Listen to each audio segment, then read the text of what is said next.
जय श्री कृष्णा। कृष्ण ज्ञान ऊर्जा में आप सबका स्वागत है। आज की कथा, इस कथा को सुनने से भगवान विष्णु प्रसन्न होते हैं। जिस प्रकार उन्होंने अपने भक्त प्रहलाद को होलिका से बचा लिया था, उसी प्रकार इस कथा को सुनने से वह भी आपकी रक्षा करेंगे। तो आइए कथा सुनते हैं। होली को लेकर हिरण्यकश्यप और उनकी बहन होलिका की कथा बहुत ही ज़्यादा प्रचलित है।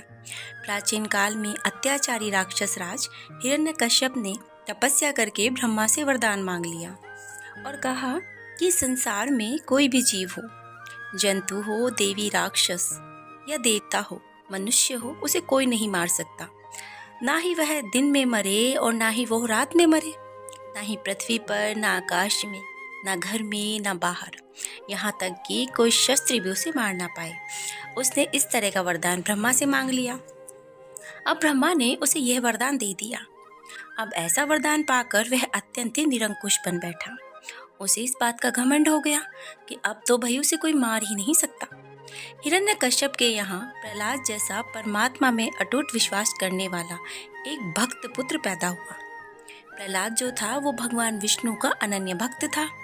उस पर भगवान विष्णु की कृपा दृष्टि थी। हिरण्यकश्यप ने प्रहलाद को आदेश दिया कि वह उसके अतिरिक्त किसी अन्य की पूजा अर्चना नहीं करे, किसी अन्य की स्तुति ना करे।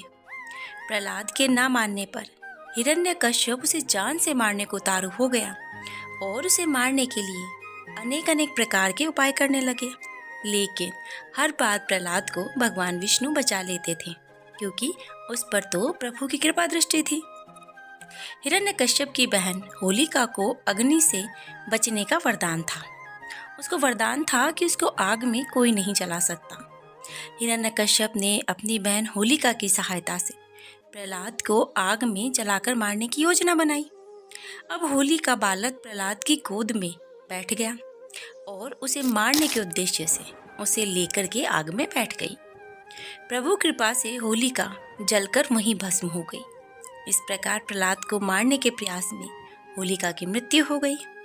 उसके पश्चात हिरण्यकश्यप को मारने के लिए भगवान विष्णु नरसिंह अवतार से खंबे से निकल कर के गोधूली समय, जो समय होता है सुबह और शाम के बीच का समय, दरवाजे की चौखट पर बैठकर अत्याचारी हिरण्यकश्यप को मार डाला। तभी से बुराई पर अच्छाई की जीत के रूप में होली का त्योहार मनाया जाता है। होली की कथाओं में राधा और कृष्ण के बारे में भी आता है। राधा और कृष्ण के बारे में एक बहुत ही चंचल सी प्रेम कहानी है। पौराणिक कथाओं में कहते हैं कि भगवान कृष्ण, जो अपने शरारती स्वभाव के लिए प्रसिद्ध थे, उन्होंने अपनी माँ से राधा के सुंदर रंग के विपरीत अपने गहरे रंग के बारे में शिकायत की थी और जवाब में उनकी माँ ने सुझाव दिया कि वह राधा के चेहरे अपने रंग से मेल खाते हुए रंग में रंग दे। तो कुछ पौराणिक कथाएं हैं जो कि होली के बारे में प्रसिद्ध हैं। होली की एक कथा में आती है राजा ढूंढा की। राजा रघु के राज्य में ढूंढा नाम की एक राक्षसी ने शिव से अमर तत्व प्राप्त कर लोगों को, खासकर बच्चों को, बहुत सताना प्रारंभ कर दिया था। अभयभीत प्रजा ने अपनी पीड़ा राजा रघु को बताई। तब राजा रघु के पूछने पर महर्षि वशिष्ठ ने बताया कि शिव के वरदान के प्रभाव से उस राक्षसी की देवता, मनुष्य, अस्त्र शस्त्र, ठंड, गर्मी हो या बारिश, किसी भी तरह से मृत्यु संभव नहीं है। किंतु शिव ने कहा कि खेलते हुए बच्चों का शोरगुल और हुड़दंग उसकी मृत्यु का कारण बन सकता है। अतः ऋषि ने उपाय बताया कि फाल्गुन पूर्णिमा का दिन शीत ऋतु की विदाई का और ग्रीष्म ऋतु के आगमन का होता है।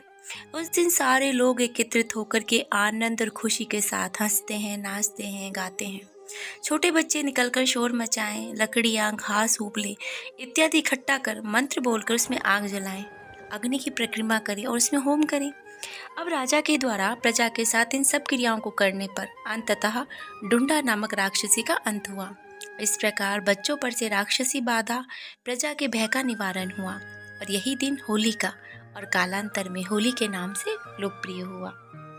होली के लिए अन्य प्रसिद्ध कथा है जब शिवजी ने कामदेव को भस्म किया था।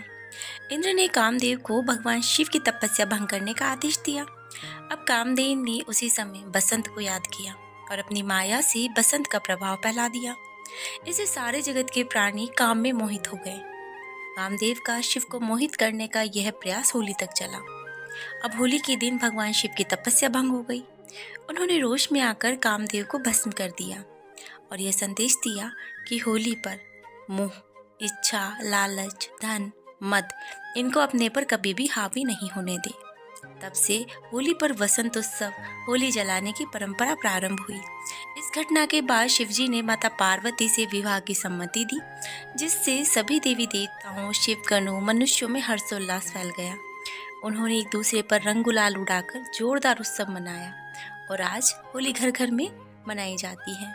आप सभी को भी होली की हार्दिक शुभकामनाएं। कथाएं अच्छे लगें तो चैनल को सब्सक्राइब करें और शेयर भी जरूर करें। जय श्री कृष्णा, राधे राधे। और होली के त्योहार पर आप सभी अपना विशेष ध्यान रखें।